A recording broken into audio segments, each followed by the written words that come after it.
Morning बच्चों, कक्षा 7 की गणित की कक्षा में आप सबका स्वागत है। और आज हम पढ़ने जा रहे हैं एक नया चैप्टर जिसका नाम है रचनाएं। ये है हमारी इकाई 4। तो रचनाओं में बच्चों जो हम पढ़ेंगे, रचनाओं से क्या तात्पर्य है। तो चूँकि रेखाएं, रेखाखंड, किरण, त्रिभुज, चतुर्भुज, ये सभी आकृतियाँ जो हैं वो रचनाओं के अंतर्गत ही आती हैं और रचनाओं को हम पटरी व प्रकार की सहायता से बनाते हैं बच्चों। तो जो ये रचनाएं आती हैं वो हमारी ज्यामिति से रिलेटेड हैं, ज्यामिति के अंतर्गत आती हैं और दी हुई सूचना के आधार पर शुद्ध और सही आकृतियों को हम बना सकते हैं। ठीक है। और दैनिक जीवन में भी कभी कभी ऐसे व्यवहारिक ज्ञान की आवश्यकता पड़ती ही है। अब कहाँ पड़ती है बच्चों? जैसे मंदिर बनाना है, हमें मस्जिद बनाना है, गुरुद्वारा तथा बड़े बड़े भवन आदि के निर्माण में जो है इसकी आवश्यकता होती है। विज्ञान एवं प्रौद्योगिकी के क्षेत्र में भी इसका महत्वपूर्ण उपयोग है। तो रेखाखंड, कोण, वृत्त आदि के अनेक ऐसे उदाहरण मिलते हैं जिनको मात्र मापन के आधार पर छोटे छोटे भागों में शुद्धता के साथ विभाजित हम नहीं कर सकते हैं, बल्कि ज्यामिति रचना की विधि से हम इसे प्रस्तुत कर सकते हैं। तो हम रचनाएं जो चैप्टर है इसमें सबसे पहले सीखेंगे किसी दिए हुए रेखाखंड को समद्विभाजित करना। समद्विभाजित से तात्पर्य बच्चों 2 बराबर भागों में बांटना। कोई रेखाखंड दिया होगा, उसे 2 बराबर भागों में बांटना। बच्चों रेखाखंड को समद्विभाजित करना है तो रेखाखंड को जानना जरूरी है। तो पहले की कक्षा में हम लोगों ने पढ़ा है, क्या क्या पढ़ा है कि रेखा किसे कहते हैं, किरण किसे कहते हैं और रेखाखंड किसे कहते हैं। याद कीजिए बच्चों। तो बच्चों एक रिवीजन कर लेते हैं।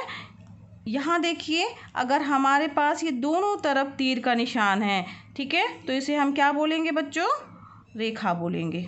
ठीक है, इसे हम दोनों तरफ से बढ़ा सकते हैं। अगर यहाँ पर एक तरफ बिंदु बना हुआ है, यानी इसको यहाँ तरफ नहीं बढ़ा सकते बल्कि एक तरफ तीर का निशान बना हुआ है, तो इसे हम क्या बोलेंगे बच्चों? किरण बोलेंगे। जैसे सूरज की किरणें निकलती, मान लो यहाँ सन है, उससे निकल रही किरणें, तो इसको क्या बोलेंगे? किरण बोलते हैं। ठीक है। और बात आती है रेखाखंड की। तो रेखाखंड के बच्चों दोनों पॉइंट निश्चित होते हैं। यहाँ ए हो गया, मान लीजिए ये बी हो गया। इसको ना तो हम इधर बढ़ा सकते हैं ना तो इस तरफ बढ़ा सकते हैं, उसकी नाप निश्चित होती है। इसे क्या बोलेंगे? रेखाखंड बोलेंगे। ठीक। तो आपको समझ में आ गया होगा कि रेखा किसे कहते हैं, किरण किसे कहते हैं और रेखाखंड किसे कहते हैं। तो चलिए चलते हैं। दिए हुए रेखाखंड को समद्विभाजित करना है। मान लीजिए हमारे पास में बच्चों 3 सेंटीमीटर का कोई रेखाखंड दिया हुआ है। बच्चों जैसे 6 सेंटीमीटर दिया हुआ है तो ये स्केल आप जानते होंगे इसे क्या बोलते हैं? स्केल या पटरी बोलते हैं हिंदी में। तो स्केल की सहायता से हम 6 सेंटीमीटर, जीरो से लेना बच्चों, ठीक है, जीरो से लेकर के 6 सेंटीमीटर की एक लाइन खींच लेंगे या रेखाखंड खींच लेंगे। कहाँ तक? 6 सेंटीमीटर। ठीक है, ये हमारा 6 सेंटीमीटर का एक रेखाखंड हमारा खिंच गया है। ये पतली नोक वाली पेंसिल का प्रयोग करना है बच्चों, कोई सी भी पेंसिल आप ले सकते हैं। तो यहाँ पर एक बिंदु हमारे पास हो गया ए, ठीक है, और एक बिंदु हमारा हो गया बी। और ये कितना सेंटीमीटर है बच्चों? 6 सेंटीमीटर है। ठीक है, 6 सेंटीमीटर का हमने रेखाखंड लिया है। अब इसे हमें 2 बराबर भागों में बांटना है। तो इसके लिए बच्चों आप लोग इसको जानते होंगे, इसको क्या कहा जाता है? इसे कहा जाता है प्रकार। कुछ बच्चे इसको गोला प्रकार भी बोलते हैं। ठीक है, और बच्चों इसे इंग्लिश में कंपास कहा जाता है। ठीक है, तो ये आपके जो कॉम्पास खरीदते हैं उसके अंदर जो है ये रहता है। इसकी सहायता से ही हमें समद्विभाजित करना है। तो इसके लिए जो ये नुकीली वाली हिस्सा है उसे हम यहाँ रखेंगे पॉइंट ए पर। गौर से देखिएगा बच्चों, समझिएगा, बहुत ही आसान है। ए पर रखेंगे और आधे से ज़्यादा दूरी, ठीक है, आधे से ज़्यादा दूरी कुछ भी ले सकते हैं, आपकी मर्जी है। चाहे आप इतना लीजिए, चाहे आप इतना लीजिए, चाहे आप इतना ले लीजिए, कितना भी ले लीजिए। ठीक है, मान लीजिए हमने यहाँ तक ली। आधे से ज़्यादा दूरी लेकर के बच्चों हमें चाप लगाना है। किधर लगाना है? ऊपर की तरफ लगाना है। ठीक, और उसी तरीके से चाप हमें कहाँ लगाना है बच्चों? नीचे की तरफ भी एक चाप लगाना है। और नीचे की तरफ भी बच्चों इस तरह से चाप आपको लगाना है। ठीक है, उसी को चेंज किए बिना हमें कहाँ रखना है? बिंदु बी पर रखना है बच्चों। ठीक है, और बिंदु बी पर भी सेम वही चाप लेकर के बच्चों एक इधर चाप लगाना है और उसी तरीके से सेम चाप जो है वो नीचे लगाना है। समझ में आ रहा है ना बच्चों? ये देखिए यहाँ पर इस तरीके से हमारे पास में ये चाप प्राप्त हो गए हैं और इनका कटान बिंदु भी हमें प्राप्त हुआ है। तो इसके कटान बिंदु को मान लीजिए हमने ई नाम दे दिया और इसके कटान बिंदु को हमने एफ मान दे दिया। ये कटान बिंदु मतलब ये बिंदु और ये बिंदु, ठीक। अब इन दो बिंदुओं को मिलाती हुई एक रेखा खींचेंगे। रेखा से तात्पर्य है रेखा, ये हमने खींची, ठीक है, इन दोनों बिंदुओं को मिलाती हुई। तो ये बच्चों ये हमारी एक रेखा हो गई, ठीक, जो कि इन ई और एफ को मिलाती हुई रेखा थी। अब ये जो रेखा है ये इस हमारे रेखाखंड को एक बिंदु पर काट रही है। दिख रहा है ना बच्चों? इस बिंदु पर काट रही है। इसको मान लीजिए हमने नाम दे दिया एम बिंदु, ठीक है। अब इसका नाम हमने एम बिंदु दे दिया। किसका नाम है? इस पॉइंट का नाम है जहाँ पे ये दोनों एक दूसरे को काट रही हैं। तो ये जो बिंदु है, जो ये बिंदु एम है, वो दिए गए रेखाखंड ए बी को समद्विभाजित या दो बराबर भागों में बांटेगा। समझ में आया बच्चों? ये बिंदु एम जो दिया गया रेखाखंड है उसे दो बराबर भागों में बांटेगा। और इसे बच्चों हम नाप के भी देखते हैं क्या दो बराबर भाग हैं कि नहीं। तो देखिए यहाँ से नापिए, ये देखिए एक्यूरेट 3 पे आ रहा है ये बिंदु। 3 इधर है तो 3 इधर, यानी 3 सेंटीमीटर का रेखाखंड इधर हो गया हमारे और 3 सेंटीमीटर का रेखाखंड यहाँ हो गया। ये 3 सेंटीमीटर हो गए, 3 सेंटीमीटर, यानी दो बराबर भागों में इस दिए गए रेखाखंड जो कि 6 सेंटीमीटर था उसको बांट दिया बिंदु एम ने। ठीक है, समझ में आया बच्चों कैसे करना है? फिर से एक बार से रिवाइज कर लीजिए। हमें इस स्केल की सहायता से जितना सेंटीमीटर भी रेखाखंड दिया होगा उसे हमें ड्रा करना है, यानी खींचना है। ठीक है, जैसे इसमें 6 सेंटीमीटर दिया, हमने 6 सेंटीमीटर का रेखाखंड खींचा है। इसके बाद ये गोला प्रकार लेना है। बिंदु एक छोर पे बिंदु ए पर रख करके आधे से ज़्यादा दूरी, ठीक है, आधे से ज़्यादा दूरी मतलब आप इतनी दूरी भी ले सकते हैं, इतनी भी ले सकते हैं, इतने भी, ये आपके ऊपर है, आप कितनी भी दूरी ले। आधे से ज़्यादा दूरी ले करके और चाप मारना है एक ऊपर की तरफ और एक सेम वही चाप जो है वो नीचे की तरफ हमें मारना है, बिना उसको हिलाए डुलाए। और बिंदु बी पर भी उसे रखना है और एक चाप ऊपर से मारना है और एक चाप जो है सेम नीचे की तरफ भी मारना है। तो इस तरीके से हमें दो कटान बिंदु प्राप्त होंगे, ई और एफ। इन ई और एफ को मिलाती हुई एक रेखा खींचेंगे जो बिंदु एम पर ए बी रेखाखंड को काटेगी और बिंदु एम ही इस दिए गए रेखाखंड को दो बराबर भागों में बांटेगा। तो बच्चों आप इस तरीके से दिए गए रेखाखंड को दो बराबर भागों में बांट लेंगे ना। इसी को कहा जाता है, दो बराबर भाग को समद्विभाजित। समद्विभाजित मतलब समान दो भाग। ठीक, अब इसको लिखना कैसे है? ये जो हमारी निर्मेय है इसे क्या कहते हैं? निर्मेय बोलते हैं, निर्मेय। ठीक, अब ये जो है इसे हम लिखेंगे कैसे? तो लिखने का तरीका देखिए बच्चों। सबसे पहले हम क्या करेंगे? लिखेंगे ज्ञात है। जो चीज़ हमें ज्ञात है वो लिखेंगे। तो हमें क्या ज्ञात है बच्चों? तो रेखाखंड ए बी 6 सेंटीमीटर दिया है। रेखाखंड ए बी बराबर 6 सेंटीमीटर है। ठीक, ये 6 सेंटीमीटर है हमारा रेखाखंड। और रचना क्या करनी है हमें? तो रचना करनी है, रचना लिखा जाएगा। अब रचना क्या करनी है? किस चीज़ की रचना करनी है? तो रेखाखंड ए बी का, ए बी की समद्विभाजक रेखा या समद्विभाजित करना। ठीक है, अब इसके बाद हम क्या करेंगे बच्चों? रचना के चरण लिखेंगे। तो रचना के चरण क्या होंगे? कुछ नहीं है बच्चों, जो चीज़ हमने किया सेम वही आपको लिखते जाना है। जो रचना के चरण क्या होंगे? रचना के चरण जो लिखेंगे हम बच्चों तो पॉइंट बना के लिखेंगे, पहला दूसरा ऐसे करके। तो हमने सबसे पहले क्या किया था? एक रेखाखंड जो है वो ए बी खींचा था। तो आप लिख दीजिए एक रेखाखंड ए बी 6 सेंटीमीटर खींचा है।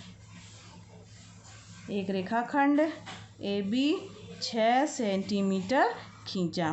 ठीक है, अब इसके बाद हम लोगों ने क्या किया था बच्चों? ये 6 सेंटीमीटर खींचने के बाद आधे से ज़्यादा दूरी लेकर के प्रकार में लिया था और दोनों तरफ चाप लगाया था। तो वही चीज़ हमें लिखना है। रेखाखंड ए बी की आधी माप से अधिक त्रिज्या लेकर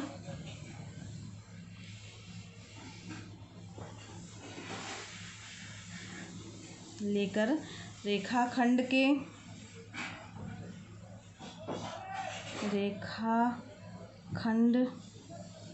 के अंत्य बिंदु यानी ए बिंदु, ठीक है, या बिंदु ए को केंद्र मानकर प्रकार की सहायता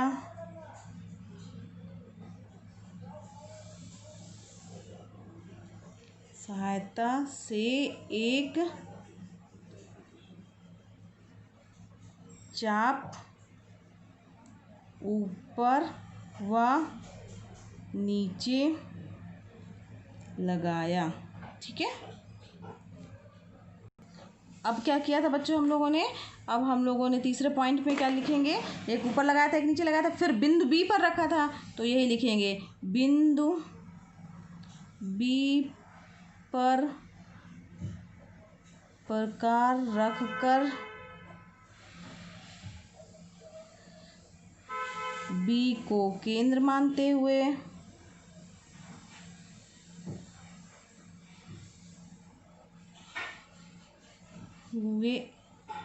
एक चाप ऊपर व नीचे लगाया, ठीक है।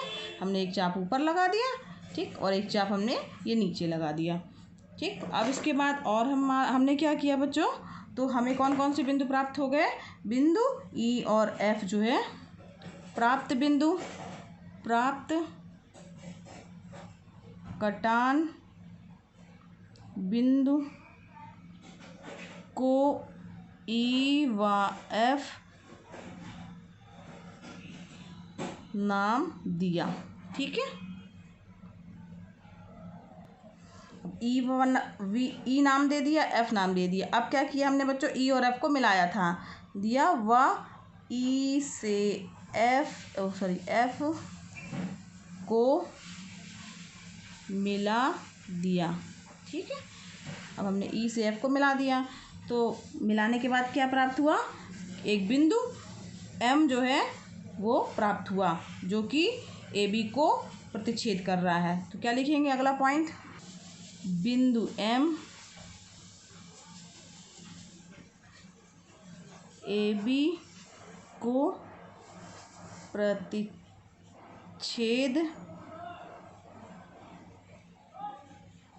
कर रहा है, ठीक है, जो कि ई एफ को मिलाने से प्राप्त हुआ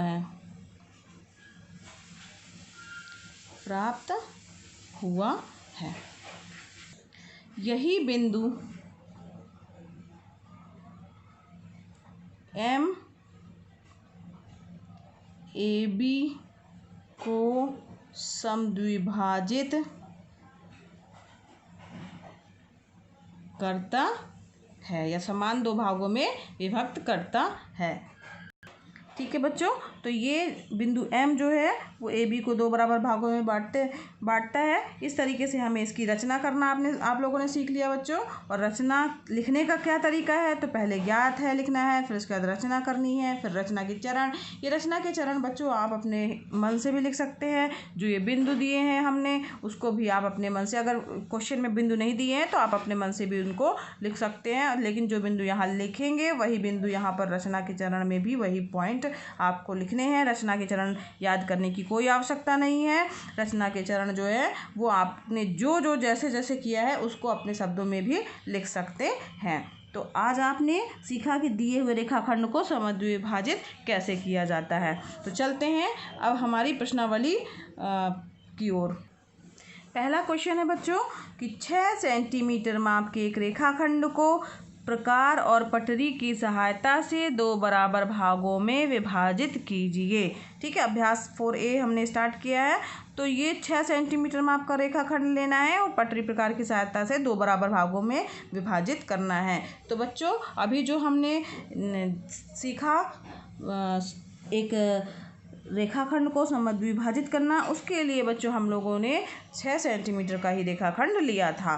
तो बिल्कुल उसी तरीके से इस प्रश्न को भी हल करना है, या ये प्रश्न भी सेम वही प्रश्न ही है। तो ये 6 सेंटीमीटर का रेखाखंड लेकर के और समद्विभाजित कर दीजिएगा, आप दो बराबर भागों में विभाजित कर दीजिएगा। और यही ये जो है इसका पहले प्रश्न का आंसर हो गया और इसी तरीके से इसे हल करना है। चलिए बढ़ते हैं क्वेश्चन नंबर 2 की ओर। 3 सेंटीमीटर, क्वेश्चन नंबर 2 है बच्चों, 3 सेंटीमीटर त्रिज्या का एक वृत्त जिसका केंद्र O है, अपनी अभ्यास पुस्तिका पर खींचिए। इसमें दो जीवाएं AB और CD खींचिए जो आपस में समानांतर ना हो। इन जीवाओं के लंब समद्विभाजक खींचिए। ये दोनों समद्विभाजक किस बिंदु पर काटेंगे? बच्चों इसके लिए क्या करेंगे, हम 3 सेंटीमीटर त्रिज्या का एक वृत्त केंद्र खींचना है। तो ये जो हमारा प्रकार है इससे नाप लेंगे हम स्केल में। 3 सेंटीमीटर कहाँ है? ठीक है, ये 3 सेंटीमीटर हमने नाप लिया है और ये हमारा 3 सेंटीमीटर है। अब 3 सेंटीमीटर का ये हमने नाप लिया है और इसको जो है हमें इसका 3 सेंटीमीटर त्रिज्या का एक वृत्त खींचना है। ठीक, तो ये इसे कहीं पे भी रख करके और हम इसे एक वृत्त खींचेंगे। ठीक, तो बच्चों ये हम लोगों ने 3 सेंटीमीटर त्रिज्या का एक वृत्त खींचा। ठीक है,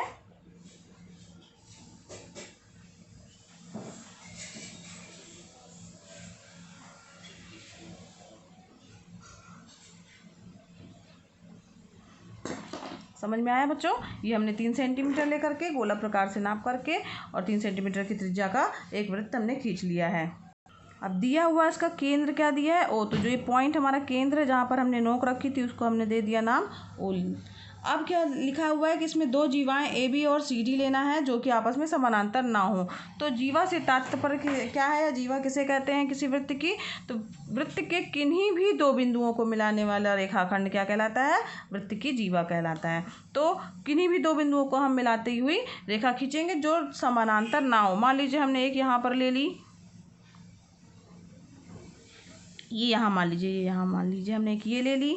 ठीक, और हमने और मान लीजिए एक दूसरे हमने रेखाखंड ये ले ली। दो जीवाएं जो हमने ले ली, किन्हीं भी दो बिंदुओं को मिला दिया वृत्त के, या आप अपने मन से ले सकते हैं, आपकी जो मर्जी आप वो ले लीजिए। लेकिन बस ये होना चाहिए कि समानांतर नहीं हो, कि अगर आपने मान लीजिए यहाँ खींची है तो उसके जस्ट सामने यहाँ समानांतर नहीं खींचना है। ठीक है, तो एक इधर आपने खींच ली, एक इधर खींच ली, या एक ऊपर खींच सकते हैं, एक इधर खींच सकते हैं, कहीं पे भी खींच सकते हैं। अब इनका नाम हमें देना है बच्चों, दिया हुआ है किताब में ही दिया हुआ है, प्रश्न में ही दिया हुआ है कि AB और CD। तो हमने एक का नाम दे दिया AB मान लीजिए, इसका नाम हमने दे दिया CD।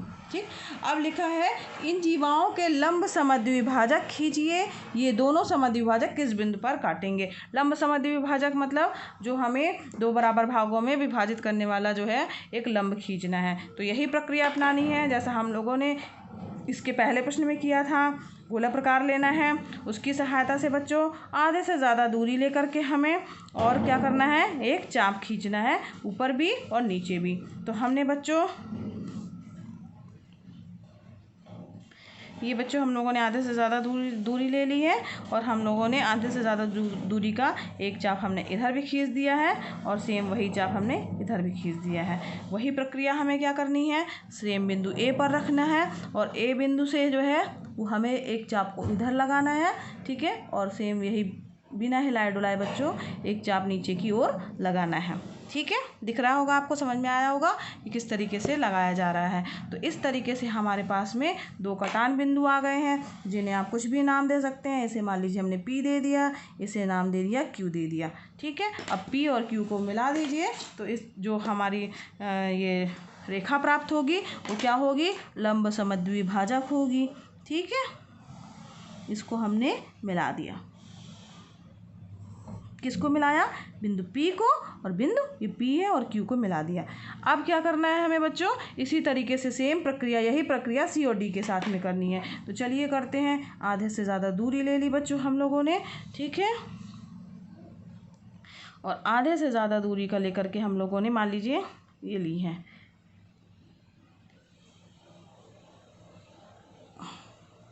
ठीक, अब यहाँ पे हम लोगों को चाप लगाना है। ये हमने चाप लगा दिया, एक इधर और एक चाप लगाएंगे नीचे की तरफ उस रेखा के। ठीक है, ये नीचे की तरफ।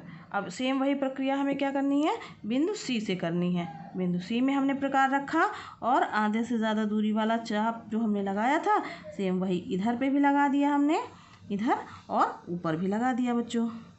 ये तो ये हमने अब इस तरीके से काटने के बाद हमें जो बिंदु प्राप्त हुए हैं, ये हमने पी क्यू दिया था, इसका नाम हमने दे दिया आर दे दिया, मान लीजिए आर दे दिया, और इसको दे दिया हमने एस नाम दे दिया। ठीक है, समझ में आ रहा है। अब इस बिंदु आर को और एस को हमने मिलाया।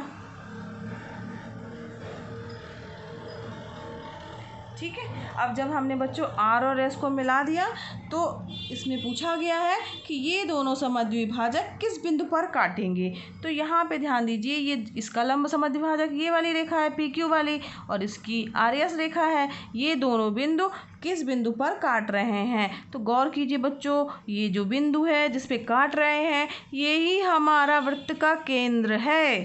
ठीक है, यानी कि वृत्त की जीवा का लंब समद्विभाजक या लंबार्धक जो है वृत्त के केंद्र से होकर के जा रहा है, ये हमें पता चल गया इससे। ठीक, तो एक बात निष्कर्ष हमारे पास और निकल के आए कि वृत्त की किसी भी जीवा का लंब समद्विभाजक जो है वृत्त के केंद्र से होकर के जाता है। यानी कहीं पे भी हम जीवा लेंगे उसका अगर हमने लंब समद्विभाजक निकाला है बच्चों तो वो केंद्र से होकर के जाएगा। ये देखिए, इसके भी इन दोनों का कटान बिंदु कहाँ है, वृत्त के केंद्र पर है, यानी ओ पर है। तो बच्चों ये समझ में आ गया ना आपको, इसको हमने किस तरीके से किया है। अब हमें क्या करना है, अब जो प्रक्रिया की है इसको करने के लिए उसी को हमें केवल रचना के चरण के रूप में लिखना है। तो चलिए एक बार और समझ लेते हैं। अब बच्चों प्रश्न में ज्ञात क्या है हमें, तो ज्ञात है, दिया है कि 3 सेंटीमीटर त्रिज्या का एक वृत्त है जिसका केंद्र ओ है। तो लिखना पड़ेगा 3 सेंटीमीटर त्रिज्या का वृत्त जिसका केंद्र ओ है। ठीक है, ये चीज़ हमें ज्ञात है। और क्या लिखा है कि 2 जीवाएं ए बी और सी डी जो है खींचनी है। ठीक है, तो ए बी व सी डी 2 जीवाएं हैं, ये 2 जीवाएं दी हुई हैं। अब रचना क्या करनी है कि ये 2 जीवाएं हम लोगों को खींचनी है, साथ ही साथ क्या करना है, जीवाओं के लंब समद्विभाजक खींचना है। तो जीवाओं के लंब समद्विभाजक खींचना है। ठीक है, अब रचना के चरण, तो रचना के चरण में बच्चों हमें क्या करना है, जो जो चीज़ें हम लोगों ने की है सेम वही प्रक्रिया लिखते जाना है। तो हम लोगों ने क्या क्या किया है बच्चों, 3 सेंटीमीटर त्रिज्या का एक वृत्त खींचा जिसका केंद्र ओ है व ए बी तथा सी डी 2 जीवाएं खींची जो आपस में समानांतर नहीं है, जो आपस में समांतर नहीं है। यही किया ना हम लोगों ने, 2 जीवाएं खींच ली। ठीक, अब दूसरे नंबर पे हम लोगों ने क्या किया था कि ए बी के आधे से ज़्यादा दूरी का लेकर के चाप लगाया था ऊपर नीचे, और इसी तरीके से दूसरा पॉइंट हम लिखेंगे बच्चों कि ए बी आधे से ज़्यादा दूरी का चाप ऊपर व नीचे लगाया बिंदु ए व बी से। ठीक है, ए और बी दोनों बिंदुओं से हम लोगों ने आधे से ज़्यादा दूरी का चाप लगाया। ठीक है, तथा 2 कटान बिंदु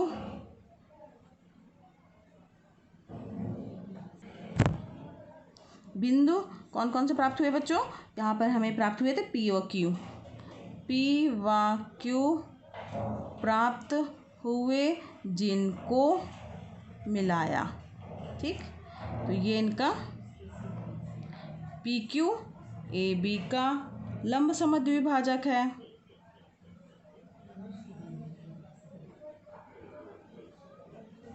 भाजक है। अब सेम यही प्रक्रिया हम लोगों ने की किसमें? सी और डी के लिए। तो वही लिखेंगे बच्चों, ए बी की जगह क्या कर देंगे? सी और डी। तो बच्चों सी डी के आधे से ज़्यादा दूरी का चाप ऊपर व नीचे हम लोगों ने लगाया था और बिंदु सी व डी से लगाया था ये हम लोगों ने दो कटान बिंदु आर और यस हमें प्राप्त हुए थे। ये प्राप्त हुए ना, आर और यस प्राप्त हुए थे। ठीक है, और आर यस को हम लोगों ने क्या कर दिया? स्केल की सहायता से मिला दिया था। तो आर यस प्राप्त हुए जिनको मिलाया, और आर यस जो है वो सी और डी का क्या है? लंब समद्विभाजक है। सी डी का जो हमारी रेखा है, रेखाखंड है सी डी या जीवा है, उसका लंब समद्विभाजक क्या है? आर यस है बच्चों। ठीक है, तो बच्चों हम लोगों को यही करना था। प्रश्न में दिया है कि इन जीवाओं के लंब समद्विभाजक खींचिए। तो हम लोगों ने लंब समद्विभाजक तो खींच लिए। अब इसके बाद और पूछा है कि ये दोनों लंब समद्विभाजक किस बिंदु पर काटेंगे। तो ये दोनों, चौथा पॉइंट क्या है? ये दोनों लंब समद्विभाजक बिंदु ओ जो कि वृत्त का केंद्र है पर काटेंगे। ठीक है, तो बच्चों समझ में आ गया ना किस तरीके से आपको इसकी रचना करनी है। और रचना के चरण जो है आप अपने मन से जो जो आप लोगों ने किया है उसको उसी तरीके से लिखते जाइए। तो बच्चों आज के लिए बस इतना ही। इसके आगे के क्वेश्चन हम नेक्स्ट लेक्चर में पढ़ेंगे और आशा है कि आपको समझ में आ रहा होगा बच्चों। और अगर आपको मेरा ये वीडियो पसंद आ रहा है तो इसे लाइक कीजिए, साथ ही साथ दूसरे बच्चों को शेयर भी कीजिए, सब्सक्राइब भी कीजिए अगर आपने अभी तक नहीं किया है। और यह निःशुल्क है बच्चों, तो दूसरे बच्चों को शेयर ज़रूर कीजिए। थैंक यू बच्चों, मिलते हैं नेक्स्ट लेक्चर में अपने।